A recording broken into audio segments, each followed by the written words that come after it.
Caros alunos do curso de licenciatura Univesp, nesse vídeo eu vou fazer uma revisão da trigonometria do ensino médio e um pouco da trigonometria que nós falamos no nosso curso de cálculo. Trigonometria normalmente é ensinada no segundo ano do ensino médio e eu vou aproveitar para fazer uma revisão desses conceitos e acrescentar coisas que foram aparecendo ao longo da nossa disciplina de cálculo. Então vai haver uma mistura de coisas de ensino médio e coisas do curso de cálculo. Esse é um vídeo um pouco mais longo porque eu vou falar muita coisa de trigonometria para vocês. Então vamos lá? A trigonometria começa com a trigonometria do triângulo retângulo. Então nós temos um triângulo retângulo, um dos ângulos agudos que eu chamei de alfa, a hipotenusa eu chamei de A e os catetos de B e C. Existem 6 relações trigonométricas importantes: seno, cosseno, tangente, cossecante, secante e cossecante. Vou dar ênfase nas 3 primeiras. O seno desse ângulo agudo a gente define como o cateto oposto dividido pela hipotenusa. Nesse meu exemplo, com essas letras, o cateto oposto é B, a hipotenusa é A, então o seno é B sobre A. O cosseno é o cateto adjacente sobre a hipotenusa. Ângulo alfa, cateto adjacente, é o vizinho dele, C sobre A.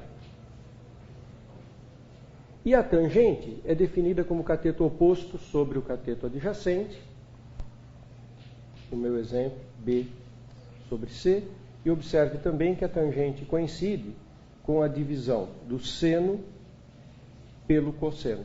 Se nós dividirmos seno pelo cosseno, cancela o A, fica B sobre C. As outras 3, que eu não vou dar ênfase nessa revisão, são a cossecante, que é o inverso do seno, a secante, inverso do cosseno, e assim mesmo a cossecante é a inversa do seno, e a secante inversa do cosseno. E a cotangente, que é a inversa da tangente.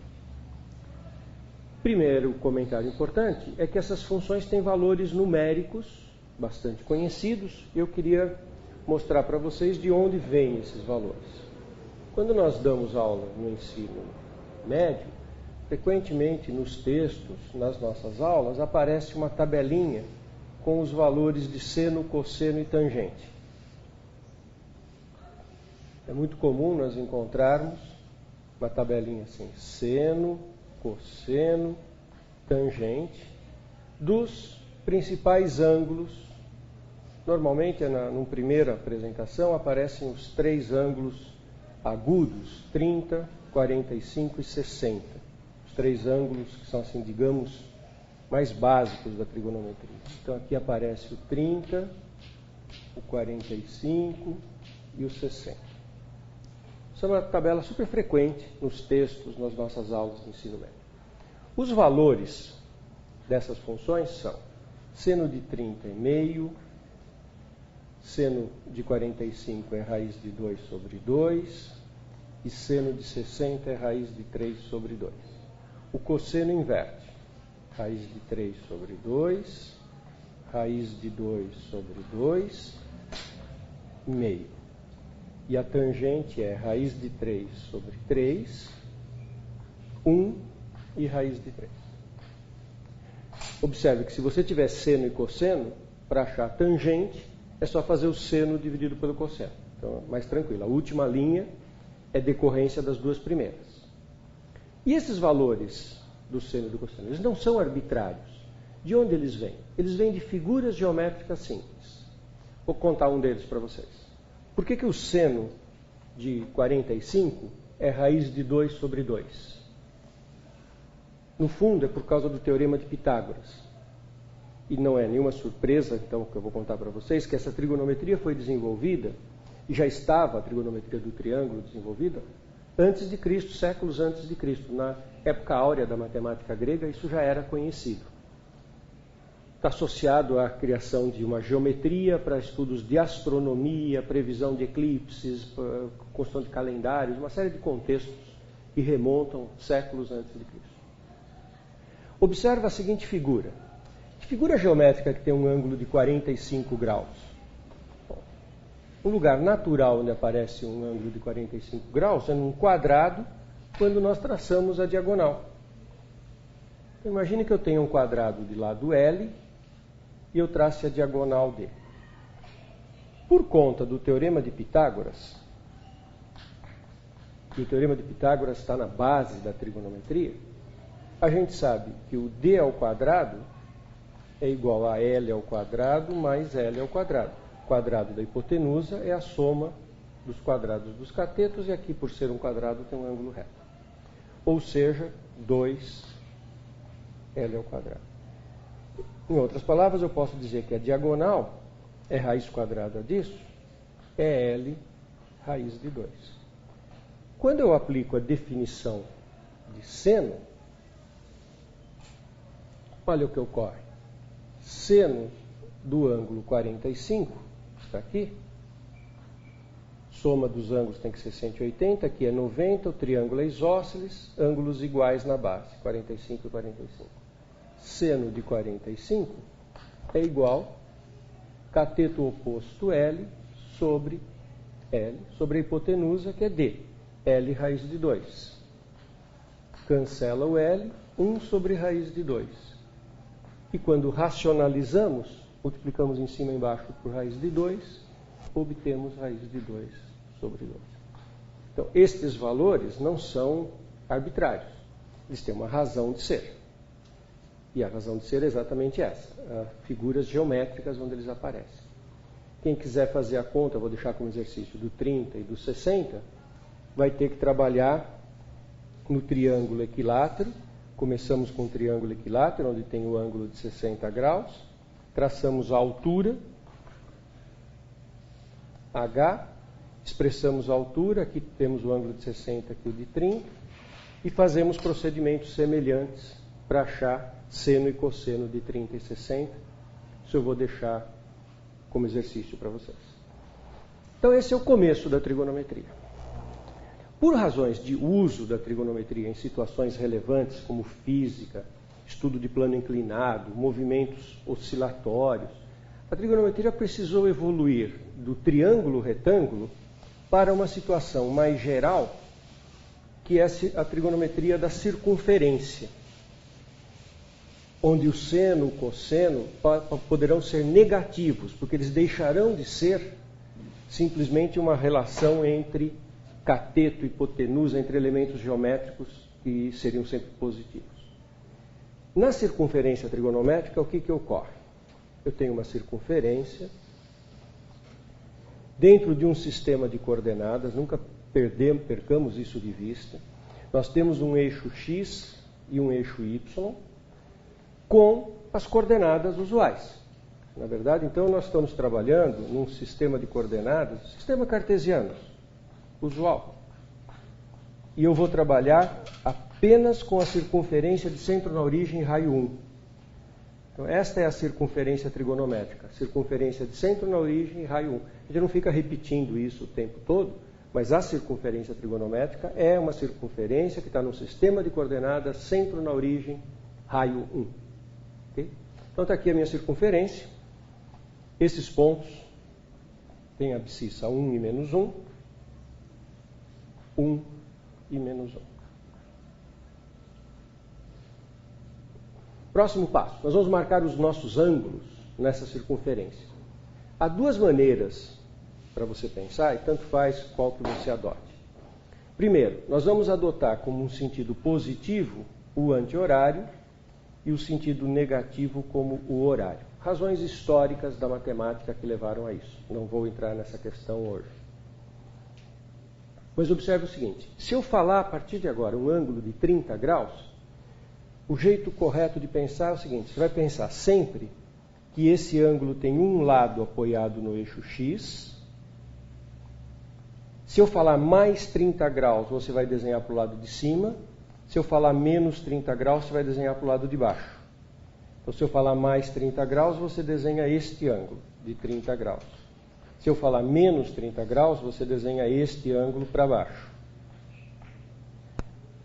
Pensa nesse ângulo, mas não desenha o ângulo. Você olha para esse ângulo aqui, se eu falei mais 30 graus, você desenha para o lado de cima. Se eu falei menos 30 graus, você desenha para o lado de baixo. E você marca este ponto. Só este ponto na circunferência. E chama de 30 graus. Então, na circunferência trigonométrica, eu não desenho todo esse aparato, eu simplesmente desenho um pontinho e falo 30 graus. Quando eu falo isso, 30 graus, eu espero que você pense que eu estou considerando o ângulo cujo vértice está na origem, etc., desenhado para de cima. Se eu falar menos 30 graus, você vai considerar o ângulo para baixo. Certo? Ao invés de pensar em ângulos, você pode pensar também em arcos na circunferência. Ao invés de ângulos com centro na origem, com vértice na origem, pensar em arcos. Então você tem um arco, tem a circunferência, você marca um ponto como origem. Esse ponto aqui, A, vai ser o zero, vai ser sempre a origem na circunferência, nunca vai ter exceção. A origem da marcação de ângulos e arcos na trigonometria sempre será aqui. Então, observa uma confusão que a gente não deve fazer. Nesse mesmo ponto eu escrevi 0 e escrevi 1. 1, quando eu estou pensando no eixo das abscissas. 0, quando eu estou pensando na circunferência. É o mesmo ponto, só que ele está ou no contexto da circunferência ou da reta. E se eu falar mais 30 graus, você pensa no arco que começa aqui no 0 e vai no sentido anti-horário. Se eu falar menos 30 graus, você vem para o outro sentido e também marca só o ponto. Quer dizer que você só marca aqui esse ponto 30. Já num contexto que é mais avançado da trigonometria, que está evoluindo na direção do cálculo, a gente vai abandonando lentamente o grau para trabalhar em radianos. No contexto do cálculo, a gente sempre trabalha em radianos. Então, na circunferência, quando a gente está num contexto de cálculo, raramente eu vou colocar 30 graus, eu vou colocar π sobre 6, que é o 30 graus escrito em radianos. Estamos bem até aqui? Vamos continuar? Aí é claro que eu tenho os outros arcos. Eu tenho o 45, que é π sobre 4. Eu tenho os 60 graus, que é π sobre 3. Eu tenho 90 graus, que é π sobre 2, e a circunferência inteira está marcada com os meus pontos. Aqui eu tenho 2π sobre 3, π, que corresponde aos 180 graus, está naquela extremidade, esse ponto é o 3π sobre 2. Então, a cada ponto da circunferência, eu tenho uma medida de um ângulo, que pode estar em graus ou radianos. Sei, poderia ser o 180. Por que esse ponto aqui eu falo 270? Porque eu imaginei que eu saí do zero, que eu fiz este movimento e cheguei aqui no 270. Eu também posso falar menos 90. Daí eu saio daqui, venho no sentido anti-horário, menos 90, paro aqui. Isso é uma coisa importante. Quando eu marco um ponto na circunferência, não basta eu marcar o ponto. Senão você não sabe se eu estou pensando no mais 270 ou no menos 90. Eu tenho que dizer isso. Se eu falar mais 270, você pensa neste movimento. Se eu falar menos 90, você pensa nesse movimento. E é muito útil que tenha essa condição. Alguém poderia dizer, mas tem uma ambiguidade aí? Esse ponto pode ser tanto menos 90 como mais 270? Sim. E isso é muito útil. Quando a gente vai pensar em cinemática, em física, é legal diferenciar este movimento deste movimento. Embora o ponto inicial e final sejam os mesmos, o movimento é diferente. Então, é assim mesmo que funciona a trigonometria. E neste contexto, em que eu tenho na circunferência marcados esses arcos, eu introduzo o conceito de seno e cosseno. O que é seno e o que é cosseno? O eixo Y é o eixo dos senos. E o eixo X vai ser, para mim, o eixo dos cossenos. Então, a partir de agora, eu olho para o eixo das abscissas como o eixo dos cossenos. E olho para o eixo Y como o eixo dos senos. Alguma dessas coisas numéricas que eu tinha falado do triângulo se preservam. E eu ganho coisas novas. Então, o que eu ganho o que se preserva e o que eu ganho de novo? Quando eu estou no 30 e eu projeto sobre o eixo Y, eu chego no seno de 30, que é meio, que eu já sabia, que o seno de 30 era meio. Só que agora eu tenho a possibilidade de pegar o 150, e observe que o 150 não daria para fazer cateto oposto sobre a hipotenusa, isso não funciona para um ângulo de 150. Só pensar um pouquinho, dá para fazer um triângulo retângulo, com ângulo de 150? Não existe triângulo retângulo com ângulo de 150. Porque a figura não fecha como triângulo. Mas eu ganho o que é seno de 150. O que é seno de 150? Projeto 150 no eixo Y. Então, isso é uma novidade, coisa que eu não tinha antes. Seno de 150 que passa a ser meio. Observe que se eu projetar no eixo X, eu caio numa posição simétrica ao que eu faria com o 30. Quando eu projeto 30, eu tenho o cosseno de 30, que nós sabemos que é raiz de 3 sobre 2. Quando eu projeto para achar o cosseno de 150, olha o que acontece. 150 cai do lado negativo. O tamanho é o mesmo do cosseno de 30. Só que o cosseno de 30 está do lado mais. O cosseno de 150 está do lado menos. Então, o cosseno de 150 é menos o cosseno de 30 e é menos raiz de 3 sobre 2. E com isso a gente pega todos os arcos notáveis e a gente consegue saber os valores do seno e do cosseno.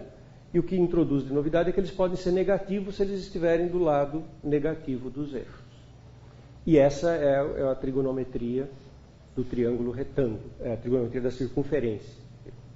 Ela passa do triângulo retângulo para a trigonometria da circunferência, que é extremamente útil quando eu vou fazer aplicações na física, problemas de plano inclinado, de pêndulo, etc. Tudo bem? A tangente tem um eixo também. Eu vou desenhar uma nova circunferência para marcar com mais clareza a tangente, o seno e o cosseno. Então, circunferência trigonométrica, eixo dos cossenos, eixo dos senos, e aqui eu tenho o eixo das tangentes.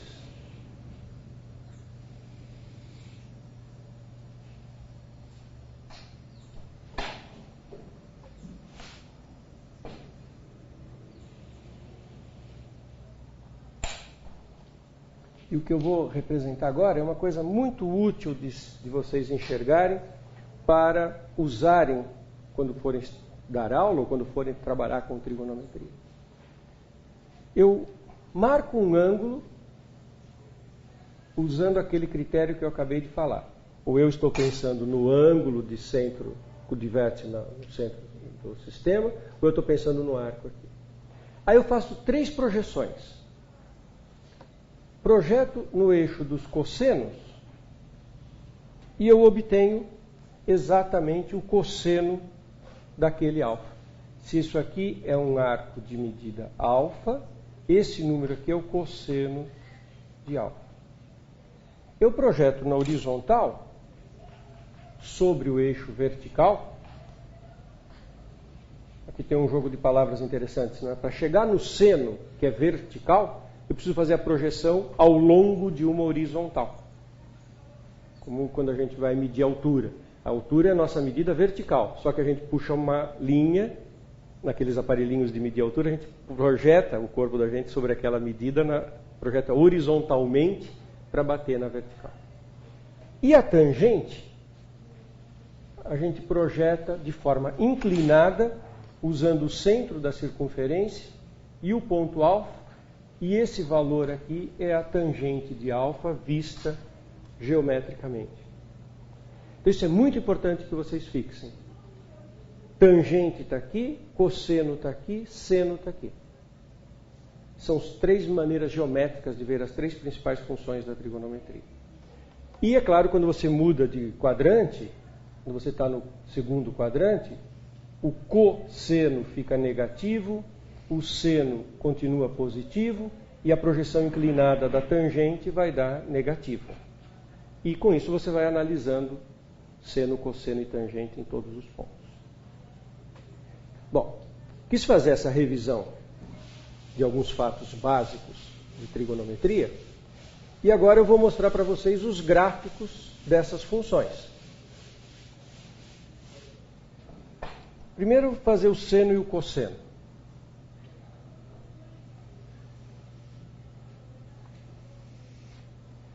Vocês sabem que seno e cosseno eles valem no máximo 1. Então, o meu sistema de coordenadas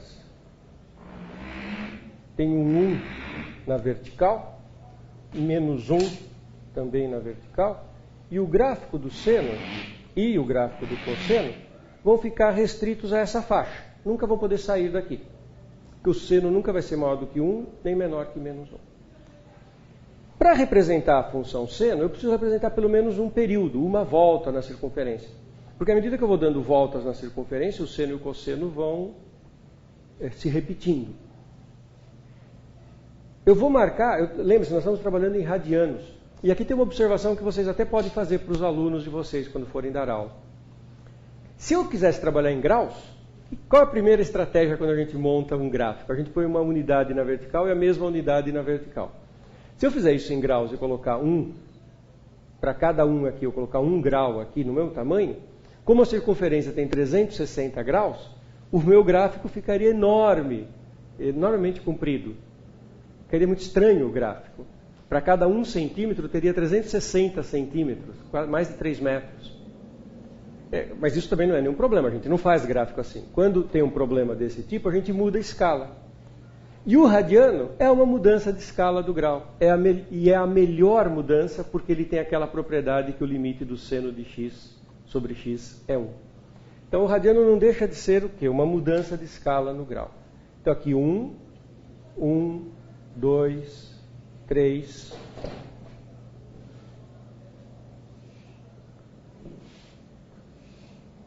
4, 5, 6, 2π. Π, 3,14. Então aqui está o π, um pouco maior do que 3. 1, 2, 3, π. 2π, um pouco maior do que 6. π sobre 2. E 3π sobre 2.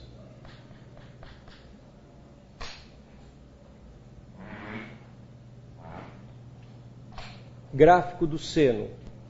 Seno de 0 é 0, seno de π sobre 2 é 1. O seno é uma função que vai fazendo este movimento que eu estou fazendo aqui. É uma função que é sempre contínua, não tem descontinuidades no seu gráfico. Essa figura não é uma circunferência, é uma senoide. Ela tem um comportamento diferente.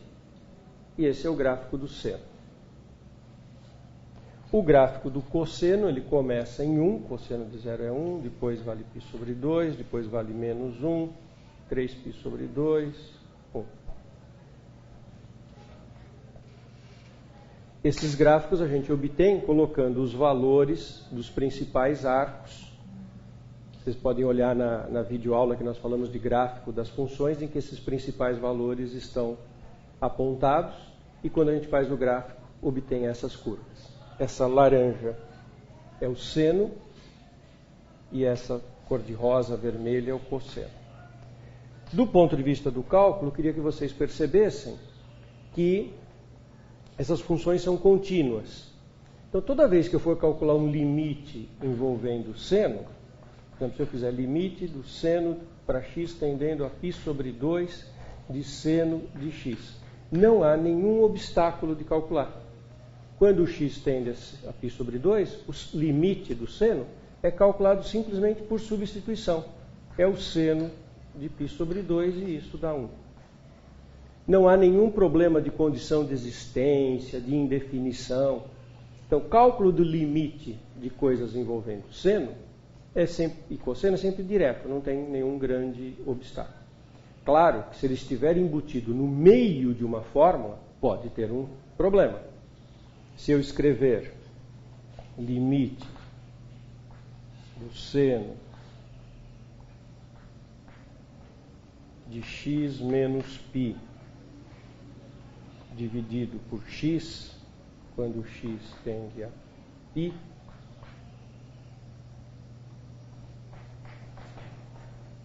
então o limite do seno eu posso substituir x por π. Só que vai ficar seno de π menos π, vai ficar seno de 0, x menos π vai ficar 0. Para calcular o limite do seno, eu posso fazer x igual a π. Só que vai dar seno de π menos π, que é 0, π menos π, que é 0, vai dar 0 sobre 0. E aí eu estou numa indeterminação. Aí eu não consigo fazer o limite desse jeito. O problema não está no seno, o problema está no seno no quociente que gera uma indeterminação. E aí a gente precisa trabalhar de outra forma. Esse aqui, ele é parecido com o limite fundamental. Então você pode escrever limite para y, seno de y sobre y, chamando essa expressão de y. E aí quando o x tende a π, y tende a 0, e esse limite é o limite fundamental que vale 1. Tá? Mas o seno e o cosseno não trazem nenhuma dificuldade para serem manipulados. Para terminar essa revisão, eu vou fazer o gráfico da tangente, que não é tão simples quanto o gráfico do seno e do cosseno. Tangente. Tangente tem um comportamento bastante sofisticado.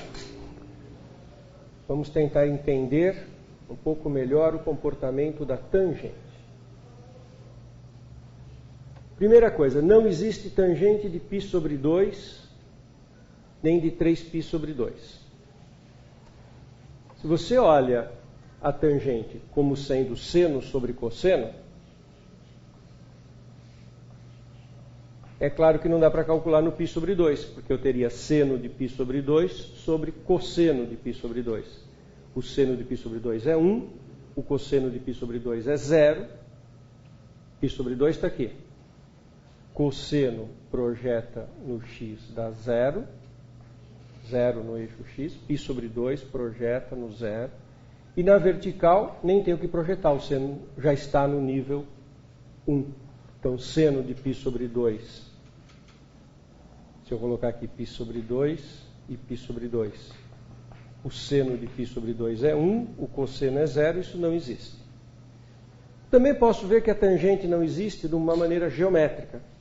Geometricamente, por que a tangente não existe? A tangente é obtida por essa projeção inclinada. Se eu fizer a projeção inclinada, passando pelo 0 e pelo π sobre 2, essa reta fica vertical, fica paralela ao eixo da tangente, não encontra tangente. Interpretação geométrica, tangente não existe. Então, na hora de desenhar o gráfico da tangente, no ponto π sobre 2, nós vamos ter uma linha tracejada, porque não existe tangente de π sobre 2. Também não existe tangente do menos π sobre 2. E não existe tangente de 3π sobre 2. Esses pontos são pontos onde essa reta de projeção inclinada fica vertical. π sobre 2, menos π sobre 2, menos 90, ou 3π sobre 2, 270. Essa reta de projeção ficou vertical, não há encontro. O que é interessante é que, tangente de 0 é 0. Quando o ângulo é 0, a projeção inclinada fica horizontal, bate aqui no 0. O eixo da tangente é igual ao eixo do seno, orientado para cima, aqui tem o 1, etc. Bom, olha o que acontece quando o x se aproxima de 90.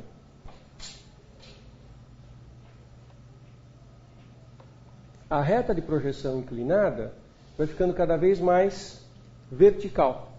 E o encontro com o eixo das tangentes vai ficando cada vez mais alto.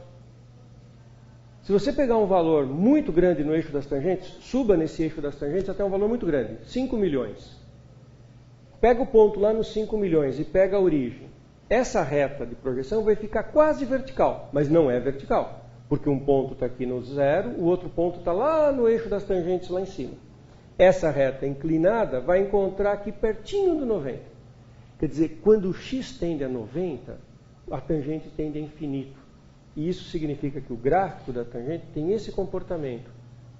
Passa pelo 0 e daí ela sobe para infinito à medida que o x está se aproximando de 90. Quando o x passa de 90, a reta de projeção inclinada vai encontrar o eixo das tangentes lá no negativo. E isso significa que aqui, um pouquinho maior do que o 90, ela vem vindo do menos infinito.